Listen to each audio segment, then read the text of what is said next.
Mga kaibigan, talagang seryoso ang mga kongresista led by Speaker Romualdez. Pati yung mga chairman ng komite, yung mga member ng Committee on Public Order and Safety.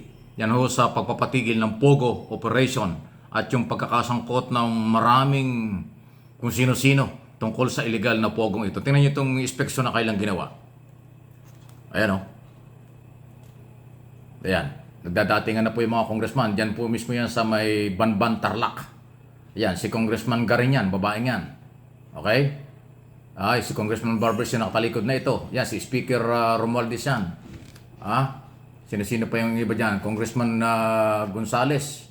Ayan, Ayan, Congressman Johnny Pimentel. So, marami po yung mga member ng Kongreso, ng komite. Congressman Fernandez yung nakablock na nakatalikod. Itong isang ito, si Speaker yan, nakablock din. Okay? So, ayan, si Speaker, Yan po, kanilang inspeksyon, yung mismong mga building, yung compound dyan sa may Banban, Tarlac, na nakapag-operate ng ilang taon mula nung nakaraang administration ng illegal na operation. Kasi talagang under yan ni Mayor, ng suspendidong mayor na si Alice Goo. Ayan, Ayan, yung mga congressman. Kasama rin ng PAOK pala yan, Kasama rin si General Cruz, ang Presidential Anti-Organized Crime Commission. Ayun, si Undersecretary Cruz yun, yung isa. At saka itong, may PDEA pa, may NBI, may police, may PDEA, may Criminal Investigation Detective Group, kumpleto pala sila na nagpunta dyan sa Banban, Tarlac.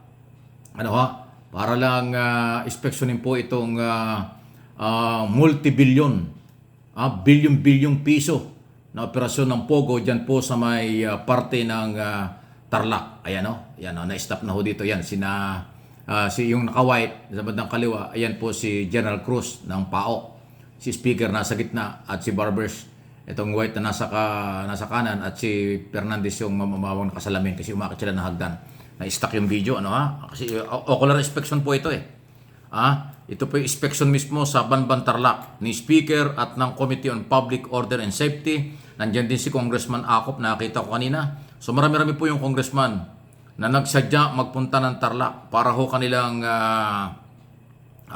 inspeksyonin po itong controversial na multimillion na business ng POGO operation dito sa ating bayan. Ang lupit, Tindi nitong kita nyo yung mga building, 'di ba? Ang daming building, Ang daming building, 'di ba? Talagang lalaking building 'yan. May swimming pool pa nga pinakita diyan, Ang laking pera ng involved. Siguro talagang bilyon, Ang daming building na naitayo, may swimming pool pa, kung ano pa. Pati yung mga bolt na na-recover diyan, ayun hindi pa rin nabubuksan. Yan po sa Banban, Tarlac pa lang 'yan. Wala pa yung sa Pora. Ayan ito mo tataas ng building. Ayan lalaking yan. Sa POGO yan. Mga fake Pilipino ang involved dyan. Dahil kasi kaya fake Pilipino, kasi Chinese national na na-make lang ng dokumento sa kung anong dahil at paano nagawa, ayan na hindi natin alam. Ayan. So, seryoso ang ating pamahalaan, na ipatigil, na talagang sumunod sa report at order ng Pangulo ng State of the Nation Address na ban ang POGO. At ang Kongreso, dahil sila po yung merong kapabilidad, kaya nga nag-imbestiga yung kailang mga komite. Sabi nga ni Dan Fernandez, Congressman ng Laguna, Chairman ng Committee on Public Order and Security, and Safety, may sapantaha siya na yung drug syndicate sa Central Luzon at itong POGO operation mukhang iisang grupo. At ang kailangan pinagbibintangan dyan, na dapat ay humarap sa hearing pero hindi naman humaharap, ay yung nawawala na si Michael Yang, dating economic advisor ni dating Pangulong Duterte. So malalapit sa mga Duterte yung nababanggit sa operasyon ng drugs at itong pogong ito ay sa Duterte rin nagsimula. So bahala na kayo kung ano yung conclusion dyan. Pero si Pangulong Marcos, seryoso na ipatigil ito at katunayan, pinuntahan personal ni Speaker at ng mga kongresista para makita yung malalaking mga building, konkretong mga building, may swimming pool pa doon sa gilid at iba pang mga naitayo sa Banban, Tarlac. Sa loob lang ng halos 2 taon na mayor, malamang hindi pa mayor dyan si Alice Reyes, may mga ganyan na. Nung maging mayor, lalong lumaki At yung Alice Reyes nawawala rin. Hinahanap na yan ng NBI at saka ng pulis at saka ng Senado. Kasi may warrant of arrest na ini-issue dyan ang Senado. So ganyang kalupit. Ano ha? Kaya malawak ang investigasyon ito. Mayroon bang involved ditong taga-immigration, taga-Philippine Statistics Authority, at tungkol sa kung napipake ang dokumento at kung paano nakapasok. Ang tanong, totoo ba yung report na sa Davao nakakapasok at nakakalabas ang mga Chinese national? Kasi doon mayroong international airport. Matapos mahuli yung dalawa ng tangka tumakas, nahuli sa Davao. Di ba kung yung mga gunita noong nakaraang gobyerno ay pinilit nilang ma-establish yung parang embassy or sub-office ng Chinese embassy sa Manila. Nagkaroon din ng parang maliit na opisina dyan sa Davao. Kasi nga international airport, doon na rin dumaraan ang mga turista at kung ano. Ay mukhang hindi naman turista lang itong dumating. Mukhang mga fake na Pilipino, nag-fake dahil pakilala, pero illegal ang gawain.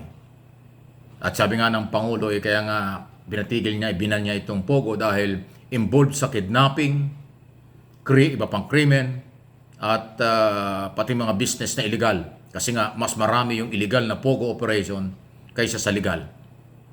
Kaya nga malawak po ang investigasyon dyan. Sana papanagutin ang lahat. So, yung aking video yung pinakita sa inyo ay pagpapatunay na seryoso ang national government at pati ang ating kongreso. Kasi dun sa operation na yan, inspection na yan, kasama yung PIDEA, kasama yung CIDG, kasama yung PAOK, dahil kanilang in-escort nila yung mga kongresistang nag-inspeksyon. At kitang-kita, hindi may kaya-kaila, yung bigla ang pagdami ng mga building sa Banban Tarlac. So kayong mga taga-Tarlac, kahit pa paano siguro nakinabang din kayo dyan dahil yung mga buwis na binabayaran, kung meron man. Pero illegal po yung business na ipinatitigil. So pati yung mga building na yan, kukumpiskahin kung sino man ang may-ari niyan. Kung dayuhan ang may-ari niyan, kukumpiskahin yan. Pwede yan pakinabangan ng ibang opisina. Pwede yan gawing opisina ng mga regional office o provincial office sa Tarlac, Region 3. Yung mga building na yan, katulad doon sa Porac, Pampanga, 42 o 46 building ang naitayo ron. Ang daming opisina noon. At ngayon, hindi lang nakikita pa, baka mamaya makikita yan doon sa tuloy-tuloy na naputo lang yung coverage kasi may signal. Mayroon pang tunnel dyan May tunnel dyan sa may Banban Tarlac na dumadaan sa ilalim para lang sa paglipat-lipat ng mga building. At nung mag-raid nga sila, kaya nakawala yung mga hulihin kasi posibleng sa tunnel dumaan. So kung nakagawa ng tunnel sa ilalim ng mga building at iba pa, ibig sabihin talagang merong illegal silang operation. At tama lang na ipatigil ni Pangulong Marcos yan dahil front ng kriminalidad at pandaraya sa buwis. At may buhay pang nawala dyan. So ayan po, ano inyong masasabi dyan? Inuulit ko, bahagi ng pagsunod ng Kongreso sa utos ng Pangulo na ipasara ang Pogo. At dyan sa in aid of legislation, nakita na ng mga kongresista, maraming butas, maraming problema, kaya para mapatunayan kung ano talaga yung pinag-usapan yan, pinuntahan nila. O kala respeksyon, nakita nila ang dambuhalang mga gusali na naitayo ng wala sa lugar. So ayan po, congratulations sa mga otoridad, Executive Department at mga kongresista. Umaaksyon na sila sa utos ng Pangulo. At sana tuloy-tuloy yan. Sana ang Senado ganun din. Mayroong ilang senador na seryoso dyan. Yung Tiberos, Gatchalian. Pero yung ibang senador, hindi natin nakikita Paisi-isi. Mukhang nanghihinayang yata. Ewan kung bakit. Bahala na kayo. Paki-like lang po ng ating mga video. Lahat ng video natin dito sa MA Pinoy TV at doon sa isang channel ko, Mike Abi Opinions. Paki-like lang po ninyo at nang makarating po sa iba yung mga impormasyon na dapat ay makarating yung tama na balita.